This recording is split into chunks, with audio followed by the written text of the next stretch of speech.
Қайырлы күн, қымбатты жас достар. Мен қазақ тілі мен қазақ әдебиеті пәнінің мұғалімі Айманбетова Әйгерім Тоқтамысқызымын.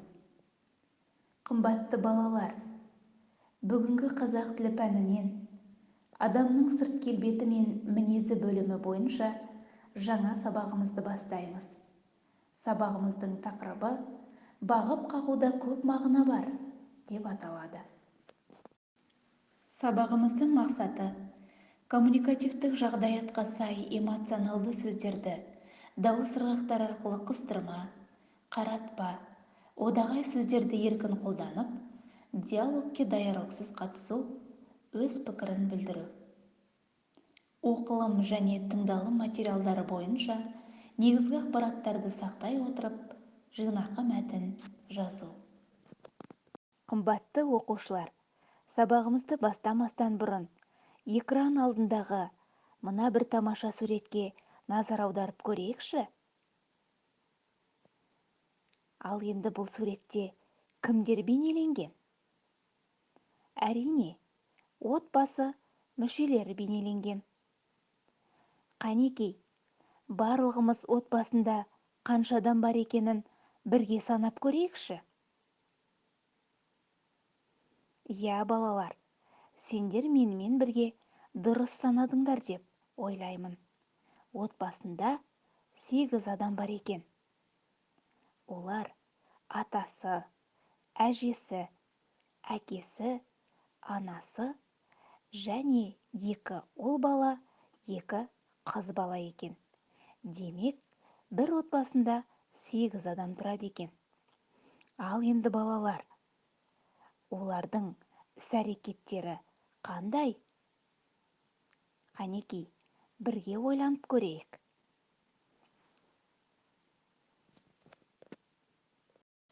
Балалар, сіздер суретке зер салып қарады деп ойлаймын. Суретте әже немересіне қызықты кітап оқып отыр. Балалар анасына дастархан жаюға көмектесіп жатыр. Демек, бұның барлығы бір сөзбен айтқанда отбасының тәрбиесіне жатады. Ендеше балалар, бүгінгі сабағымыздың тақырыбы «Бағып қағуда көп мағына бар» деп аталады. Балалар, ендеше Ыбырай Алтынсариннің «Бақша ағаштары» деген әңгімесімен танысып алайық. Жаздың әдемі бір күнінде таңертең бір төре өзінің баласымен бақшаға барып, екеуі де егілген ағаштары мен гүл жапырақтарын көріп жүрді. «Мынау ағаш неліктен тіп-тік? Ана біреуі неге қисық біткен?» деп сұрады баласы.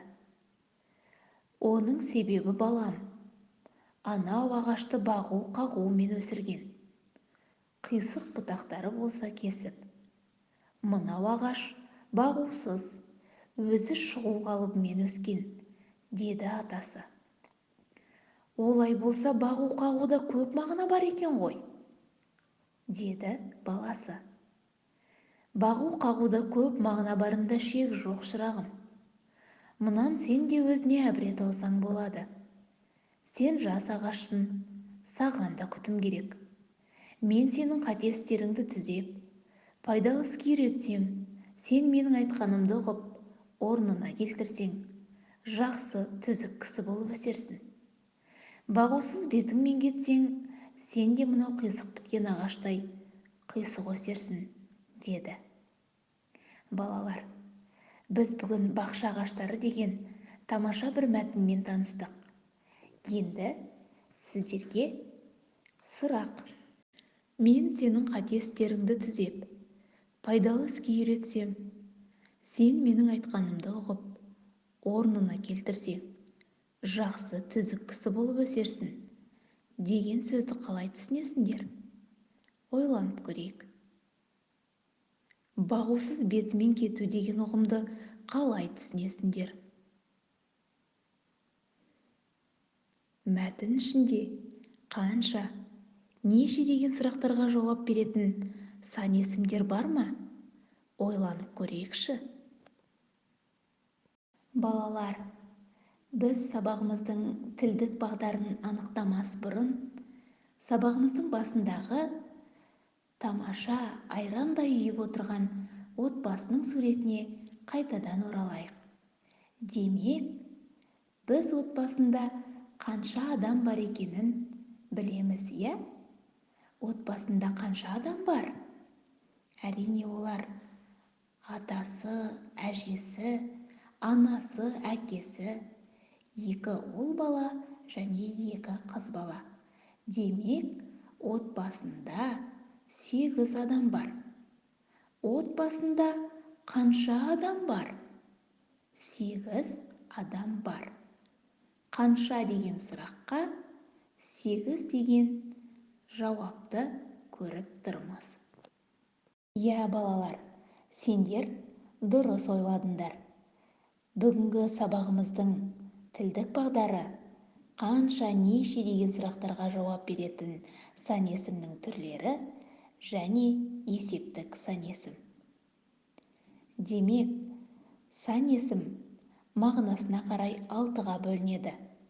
Олар есептік, реттік, жинақтық, болжалдық, топтау, бөлшектік. Балалар, сендер жоғарыдағы сұрақтарға дұрыс жауап бердіңдер деп ойлаймын. Демек, сендердің қате істеріңді түзеп, пайдалы іске үйрететін, бойларыңа имандылық, адамгершілік, адалдық, қарапайымдылық деген асыл қасиеттерді қондыратын ол ата-ананың тәрбиесі. Демек, үнемі ата-аналарыңызды тыңдап, олардың жақсы қасиеттерін бойларыңызға сіңіретін болсаңыздар, сіздердің жолдарыңыз үнемі ақ болатынына мен сенімдімін. Ал бағусыз ағаш сияқты өз бетімен кеткен, ешкімді тыңдамайтын, өз қателігін түсінбейтін адам, ол үнемі өмірде жолы болмайды. Сондықтан үлкенді тыңдау, үлкеннің тәрбиесін алу, ол біздің көрегендігіміз деп білемін. Ал енді балалар, мәтін ішінен сан есімдерді анықтадық па? Әрине, жаздың әдемі бір күнінде таңертең бір төре өзінің баласымен бақшаға барып, екеуі де егілген ағаштары мен гүл жапырақтарын көріп жүрді. Бұл сөйлемде бір күнінде бір сан есім, бір төре, бір сан есім. Демек, біз мәтін ішінен сан есімдерді анықтадық. Ал енді балалар, ереже дәптерімізді алып, есептік сан есімнің ережесін түртіп алайық. Есептік сан есім заттың нақты дәл санын білдіреді. Қанша, неше деген сұрақтарға жауап береді. Қанекей, алмаларды санап көрейікші. 1, 2, 3. Демек, 3 алма. Қанша алма? 3 алма. Нақты алманың саны 3. Ал енді кітаптарды санап көрейік. 1, 2, 3, 4, 5, 6, 7, 8, 9, 10, 11, 12. Кітаптың нақты саны 12. Қанша кітап? 12 кітап. 3950 теңге. Міне балалар, бүгінгі есептік сан есімнің ережесімен таныстық. Олардың қанша, неше деген сұрақтарға жауап беретінін білдік. Ал енді сендермен жаттығу орындап көрейік. Кітабымыздың 96-шы парағындағы 3-ші тапсырмаға назар аударайық.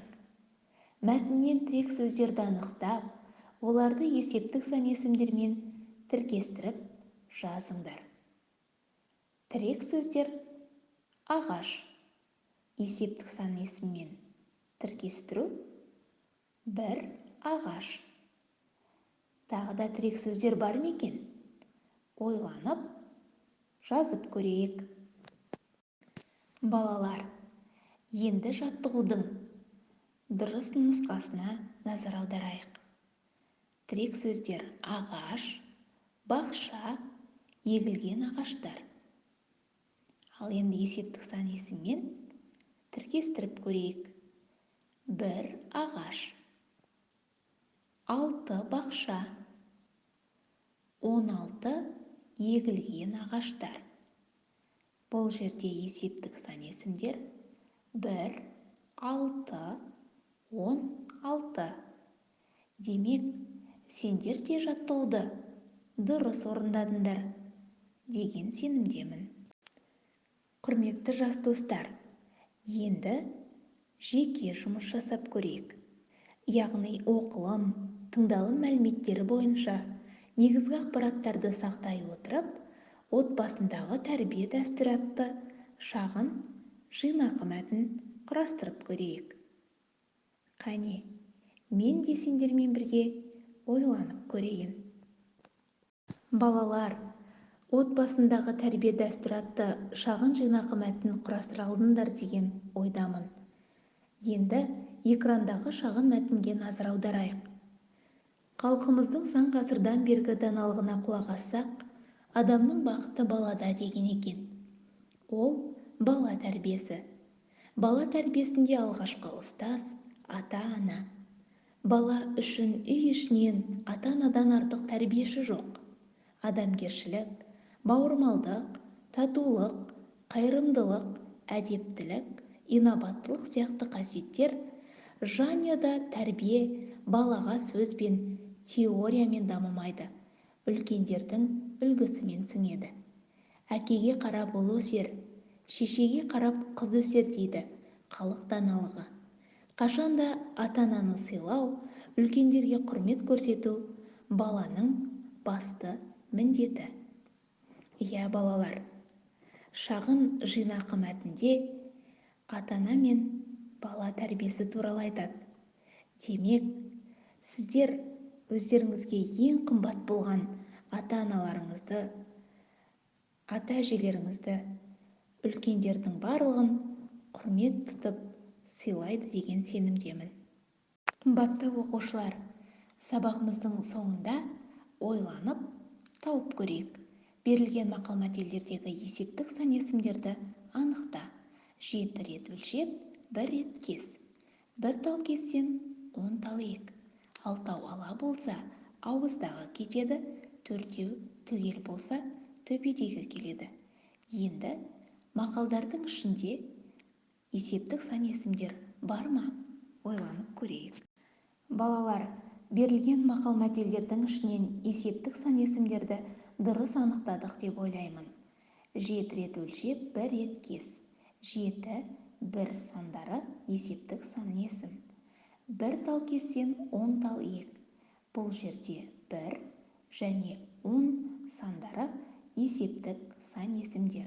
Балалар, бүгінгі сабақтан алған білімдеріңді күнделік бетіне түсіріп қойыңдар. Яғни жаңа сабаққа дейін не білдіңіз? Сабақтан кейін қандай білім алдыңыз? Күнделігімізге толтырып қояйық. Құрметті жас достар, мен сіздермен қоштаспаймын. Тек келесі кездескенше сау, сәлеметте болыңдар.